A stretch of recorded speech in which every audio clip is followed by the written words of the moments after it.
Figure बनाइए, ये भुजा ए, ये भी ए और ये भी ए हो जाए। ये आपका डायग्राम है ध्यान।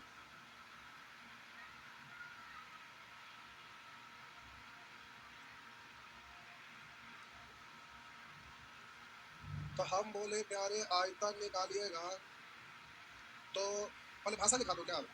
वैसा घनाभ जिसका सभी भुजा आपस में बराबर हो घन कहलाता है। वैसा घनाभ जिसका सभी भुजा आपस में बराबर हो, वैसा घनाभ जिसका सभी भुजा आपस में बराबर हो घन कहलाता है। वैसा घनाभ जिसका सभी भुजा आपस में बराबर हो घन कहलाता है। हो गया। आइए, तो अब आयतन बराबर घनाभ का आप जानते हैं, लंबाई गुने चौड़ाई गुने। तो प्यारे यहाँ पर एल को भी ए पढ़ेंगे, बी को भी ए पढ़ेंगे, एच को भी। तो ये आपका ए गुना ए मतलब ए क्यूब, मतलब भुजा क्यूब, भाषा लिख सकते हैं भुजा क्यूब। तो आयतन बराबर क्या हो गया? भुजा क्यूब हो गया। घन का आयतन हो गया भुजा क्यूब। प्यारे संपूर्ण पृष्ठ क्षेत्रफल, संपूर्ण पृष्ठ क्षेत्रफल। तो प्यारे संपूर्ण पृष्ठ का क्षेत्रफल निकालिएगा।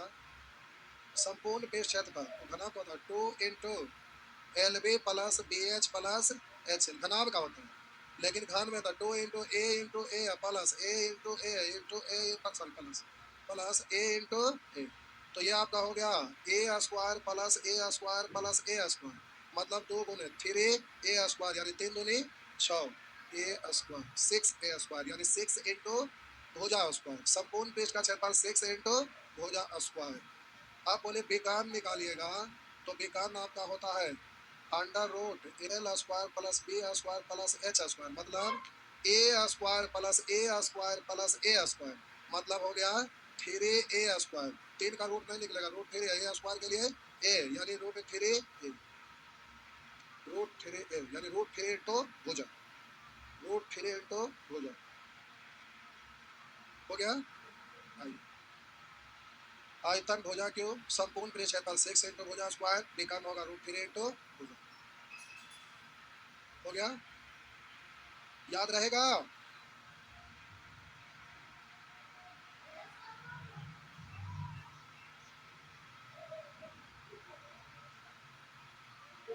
बिना आंसू बहे में प्याज नहीं कटता है, जिंदगी कैसे कटेगा भाईजान, जान लिया होगा ना। पड़वा आग से नहीं भुट्टे से लोग चुएगा। अब इतना आसान चीज को ना बना के आते हैं तो क्या जीवन में कर सकेंगे। ना हल्के में आप लोग लेते हैं, गजब का स्टूडेंट पे मिटा दो, छापिए जल्दी से।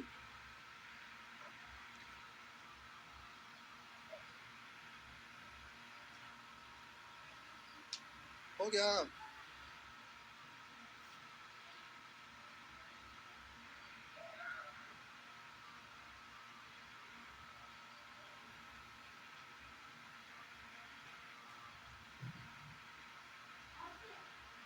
आइए, करा एक, यही था ना, ये था एक घनाभ का आयतन एक घन के आयतन का 2 गुना। इसका मतलब घन का आयतन घनाभ का, तो ये तो लगता है कुछ लिखे थे आप। ना करा एक घनाभ का आयतन घन के आयतन का 2 गुना है। करा घनाभ की बीमारी 9 8 6 है, 9 8 6, तो घनाभ का आयतन इतना, और ये घन से 2 गुना यानी घन इसका आधा होगा, ये ना। तो घन का आयतन निकल गया। तो प्यारे आयतन निकालते हैं तो आयतन बराबर क्या होता है, बोलिए? भुजा क्यूब। तो इधर आएगा तो क्या हो जाएगा, भुजा बराबर क्यूब रूट ना। तो ये तो घने का आयतन हो गया, घन आपका आधा किया था। अब इसका क्यूब रूट चढ़ा देंगे तो घन का भुजा हो गया, हो गया ना। आप प्यारे घन का संपूर्ण पृष्ठ क्षेत्रफल क्या होगा, तो 6 इंटू भुजा स्क्वायर। तो ये तो भुजा ही है ना, तो 6 इंटू भुजा स्क्वायर, 6 इंटू भुजा स्क्वायर हो गया। काट डालिए, 2 से काटेगा 3, देखिए 9 को पढ़ेंगे 3 गुने 3 है, गुने 3 है, 2 गुने 2 गुने, तो 3 को 3 के बदले बाहर निकलेगा एगो, एगो 2 निकलेगा, 3 2 नहीं 6 का स्क्वायर 36 6 200। तो प्यारे आपका आंसर हो गया 200। नेक्स्ट 61 61 भी घनाभ, घनाभ इतना छोटा चीज है, कुछ है खाली 3 में हो जाए। अरे इतना सिंपल सिंपल क्वेश्चन कौन सी सब पढ़, आप लोग पढ़ लिख के बैठे होंगे, गोबरों नहीं मिलता। आइए, कह रहा 1.5 हेक्टेयर के क्षेत्रफल के मैदान में, हेक्टेयर मात्रक होता है, यूनिट होता है क्षेत्रफल। तो कह रहा 1.5 हेक्टेयर के क्षेत्रफल के मैदान में 5 सेंटीमीटर गहरी वर्षा गिरने पर पानी का आयतन कितना होगा? तो 1.5 हेक्टेयर मतलब ये जो पानी जहाँ गिरेगा, मान लेते हैं कि लंबाई और चौड़ाई में है, तो इसका क्षेत्रफल निकाले इसका, तो 1.5 हेक्टेयर है। अब इस पर बूंद गिरेगा तो धीरे धीरे टपकते टपकते इसका पानी ऊपर कुछ उठेगा ना, तो वो दिया हुआ है कि 5 सेंटीमीटर गहरी वर्षा गिरने पर, तो वो ऊंचाई जो होगा 5। अरे पानी को गहराई में नापा जाता है। अब पानी में हिलते तो कहते हैं कितना ऊंचा है, बोलते हैं कितना गहरा है, तो शब्द को समझिए, जो ऊंचाई है उसी को पानी मापने के रूप में गहराई बोलते हैं। तो अगर आप 5 सेंटीमीटर गहरी वर्षा गिरने पर पानी का आयतन क्या होगा? तो आयतन होता है आधार का क्षेत्रफल गुने ऊंचाई। तो नीचे जमीन का तो क्षेत्रफल दिया हुआ है 1.5 हेक्टेयर, और प्यारे वो 5 सेंटीमीटर है, रुकिए, 1.5 हेक्टेयर आंसर मीटर में दिया हुआ है। 1.5 हेक्टेयर, 1 हेक्टेयर बराबर 10,000 वर्ग मीटर, तो 1.5 हेक्टेयर बराबर तो 1.5 गुने 10,000, तो इतना वर्ग मीटर ना है। अब इसमें बोलिए ऊंचाई से गुना करिए, 5 सेंटीमीटर है, मीटर में बदलेंगे तो 100 से, तो आयतन हो गया, और आयतन को पढ़ेंगे घन मीटर, हो गया ना। तो प्यारे दशमलव हटाएंगे एक जीरो, तो 2 गो एगो आओ, 3 गो से 3 गो कट गया, 15 पचे 75 पर एक जीरो, तो हो गया 750 घन मीटर, है ना, 750 घन मीटर। आगे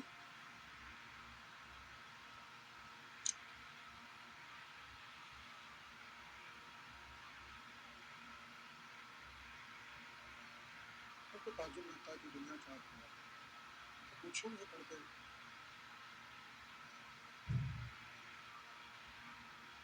तब ना मोदी ने कैंसिल बंद करने वाले, सब निजीकरण करने जा रहे हैं, तो इस बार जीतेंगे तो सब हो ही जाएगा। हाँ पक्का, तो जानते हैं पढ़ने लिखने नहीं करता है।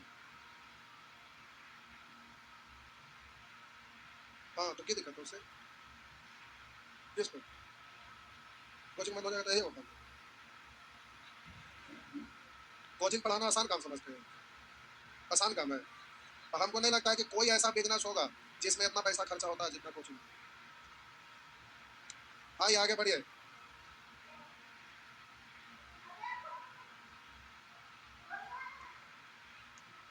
करा 1.06 घन मीटर की सोने की चादर को पीटकर इस प्रकार फैलाया गया है कि यह 1 हेक्टेयर क्षेत्रफल को घेर ले। करा 1.06 घन मीटर की सोने की चादर को पीटकर इस प्रकार फैलाया गया है कि यह 1 हेक्टेयर क्षेत्रफल को घेर ले। 1.06 घन मीटर की सोने की चादर, मतलब सोने का चादर है जिसका आयतन दिया हुआ है 0.6 घन मीटर, मतलब एक पतला सा परत होगा। जैसे मान लीजिए कि सोना का चादर है, इधर से कलर देखा ना, गोल्ड दिख रहा है ना, नहीं दिख रहा है? अरे पूरा ऐसा ही है, गोल्ड कलर देख रहे हैं, ये सोना का ही देख रहे हैं, इसमें कुछ मोटाई दिख रहा है। इसको पीटेंगे तो ये फैलेगा ना, जैसे रोटी बनाते हैं तो वो तो गोल रहता है, उसको दाबते हैं, धीरे धीरे बेलते बेलते फैल जाता है, वैसे ही ये भी है, ये सोने का चादर है, इसको पीटेंगे ना तो धीरे धीरे फैल जाएगा, और इसका ही मोटाई है जो धीरे धीरे कम होने जाएगा। पहले से देखिए ज्यादा मोटा है, ठीक इतना मोटा है, पीट के फैला दिया तो कम मोटा हो गया, और ये फैल गया ऐसे, तो इस तरह से फैल गया। तो कह रहा है 1.06 घन मीटर के सोने की चादर को पीट कर इस प्रकार फैलाया गया कि यह 1 हेक्टेयर क्षेत्रफल को घेर ले। इस फैली हुई चादर की मोटाई क्या होगा? तो ये तो आयतन के ही रूप में दिया हुआ है ना, तो हम बोले सोना वाला चादर है, उसका आयतन है 0.6 घन मीटर, और इसको पीटेंगे तो ये फैलेगा, लेकिन आयतन तो नहीं ना घटेगा, आकृति चेंज हो जाएगा, लेकिन ये तो आपका कितना ही रहेगा। तो ये आयतन और इधर आयतन फैलाएंगे जो दोनों आपस में, और ये 1 हेक्टेयर में फैल गया। तो 1 हेक्टेयर, हेक्टेयर मात्रक होता है क्षेत्रफल का। अब इसको मीटर में बदलेंगे तो 10,000 से गुना करेंगे, तो अब क्षेत्रफल हो गया इतना हेक्टेयर, और प्यारे अब क्षेत्रफल को ऊंचाई से गुना कर दीजिएगा आयतन, तो कह रहा है क्षेत्रफल को घेर ले इस फैली हुई चादर की मोटाई, मोटाई मतलब ऊंचाई से है, तो ये आपका एच मान लिए, तो वो आंसर मीटर में मानिए, ये भी मीटर तो आंसर मीटर में निकल जाएगा। आप बोलिए दशमलव, अब एच बराबर इधर आएगा, तो एच बराबर होगा 0.6 भट्टा, बोलिए 4 गो जीरो, 1 गो 2 गो 3 गो 4, ये दशमलव हटाएंगे तो प्यारे दशमलव हटेगा तो एक बार ना, तो इतना मीटर, लेकिन आंसर आपका दिया हुआ किसमें? मिलीमीटर में। तो प्यारे आपको पता होगा, देखिए मिलीमीटर में दिया हुआ तो मिली मिली बोलिए, याद है ना, मिली सेंटी डेसीमीटर, मिली सेंटी डेसीमीटर, मिली सेंटी डेसीमीटर, डेका हेक्टो। आपको उतना दूर नहीं जाना है, क्या कितने लोगों को नहीं पता है? तो एक दिन पूरा हम लिख देंगे इसको, अभी नहीं, पहले इसके लिए काम हो गया इतने से, milli centi decimetre deca hecto kilometre, लेकिन इतना जानते हैं आप, ये मीटर है, इसको बदलना है मिलीमीटर में। तो जरा ध्यान दीजिएगा, हम बोले मीटर को सेंटीमीटर में बदलना रहता है, तब वो मान लेते हैं कि 5 मीटर है, उसको सेंटीमीटर में बदलना है, तो एक बार ऊपर जाते हैं 10 से गुना, 2 बार जाते हैं तो 100 से, यानी 5 मीटर को सेंटीमीटर में बदलना है, तो एक स्टेप 2 स्टेप ऊपर गए तो बोलेगे इतना सेंटीमीटर। तो नीचे से ऊपर जाते हैं तो गुना, और ऊपर से नीचे उतरते हैं तो एक स्टेप में 10 से, 2 स्टेप में 100 से। तो आपको यहाँ पर देखना है कि मिलीमीटर में आपको निकालना है, तो बोलिए मीटर में मिलीमीटर में, तो नीचे से ऊपर जाना है ना, तो प्यारे नीचे से ऊपर जाना है, क्या स्टेप, 3 स्टेप। तो हम बोले कि मीटर को मिलीमीटर में बदलने के लिए कैसे गुना, तो प्यारे इसको 1000 से गुना करिएगा ना, तो 1000 से गुना करेंगे तो ये मिलीमीटर में हो जाएगा ना, मिलीमीटर। तो 3 जीरो से 3 जीरो और 2 अंक के बाद दशमलव, तो 6 जीरो दशमलव, इतना ही ना, 0.06 मिलीमीटर, मिलीमीटर हो गया। नीचे से ऊपर जाते हैं तो ऊपर से नीचे आते हैं,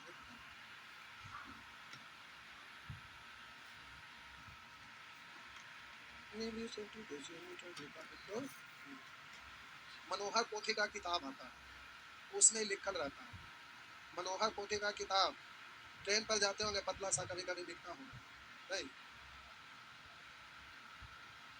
खरीदे की जरूरत बताएंगे नहीं, वो बहुत अच्छा किताब है, उसमें टेबल बहुत बड़ी, अढ़ैया सवैया डेवड़िया साहब लिखा हुआ रहता है। आगे 63 63 बे पढ़ दे मतलब लिखा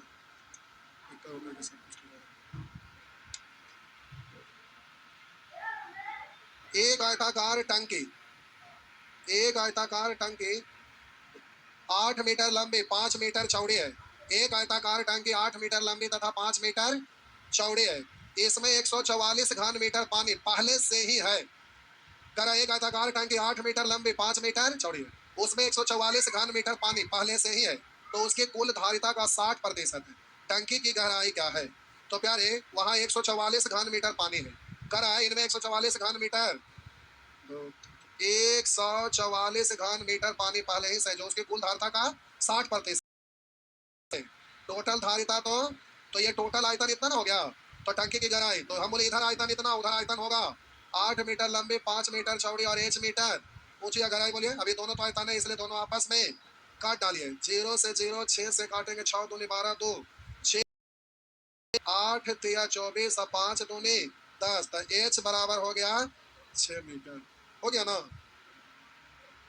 तो गलती से लिखा गया, तो वो देखे की जरूरत है, शुरू वाला आ गया तो आगे देखे का मतलब ऑप्शन एग्जाम में ऐसा ही होता है, जो पहले आपका आंसर आ गया वही आपका आंसर है, आगे देखने की जरूरत, तो आप कहिएगा नीचे से देखते जा रहे हैं, तो आप ना गड़बड़ है, देखने का तरीका होता है पहले ही, फिर भी नहीं।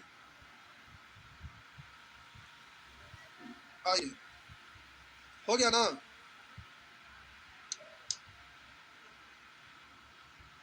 चौसठ 64 में अब 9 नंबर बोलेंगे क्या करेक्ट। 56 सेंटीमीटर लंबे 35 सेंटीमीटर चौड़े 28 सेंटीमीटर ऊंचे आयताकार डब्बे में, ये आपका लिखा हुआ 56 सेंटीमीटर लंबा 35 सेंटीमीटर चौड़ा तथा 28 सेंटीमीटर ऊंचे आयताकार डब्बे में 8 सेंटीमीटर 5 सेंटीमीटर 4 सेंटीमीटर आकार के साबुन की कितनी भट्टी रखी जा सकती है, तो कह रहा है 8 सेंटीमीटर 5 सेंटीमीटर 4 सेंटीमीटर की कितनी भट्टी साबुन रखी जा सकती है।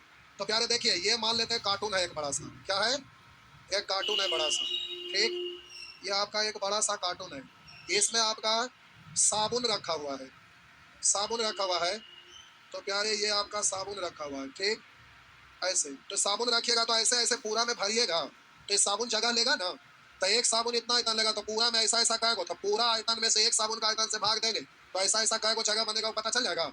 तो वही तो पूछ रहा है, आकार की साबुन की कितनी भट्टी रखी जा सकती है, काट डालिए, 8 7 बोलेंगे, 5 7 4 7 यानी 343, तो आंसर हो गया प्यारे 343, 343।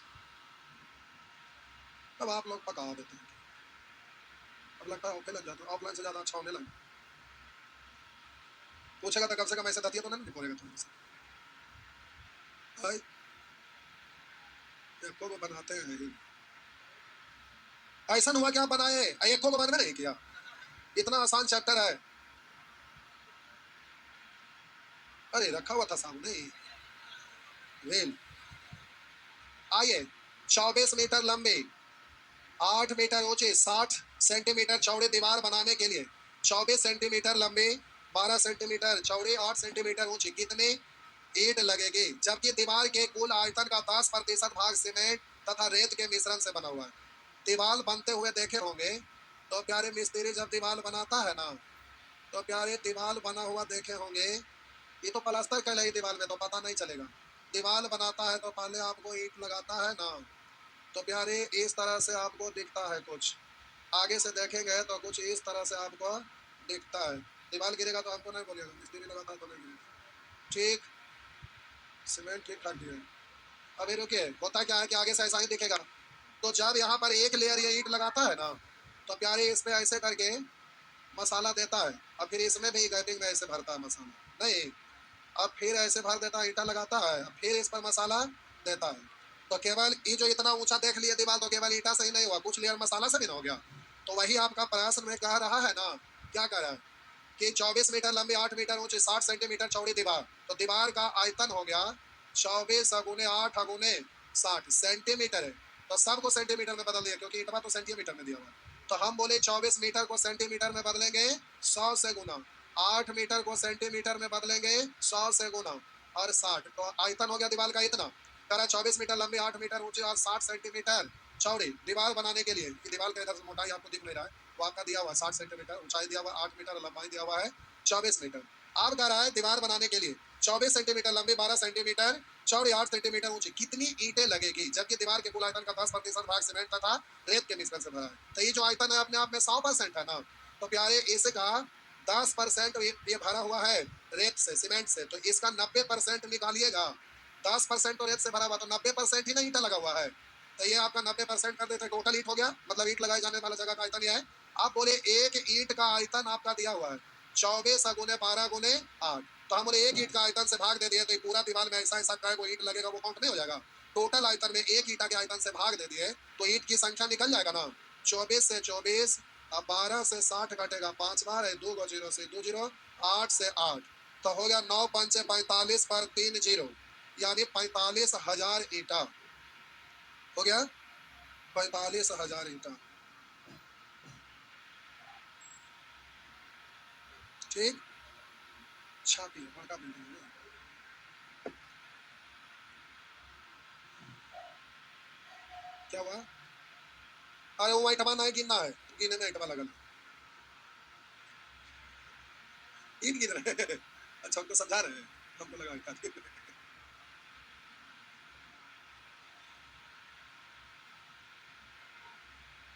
हो गया, चलिए ठीक, बिठा दो आगे, टाइम हो गया। अरे आप लोग एकदम बकवास स्टूडेंट है, घनाभे में लगा 6 महीना लग जाएगा। जाइए।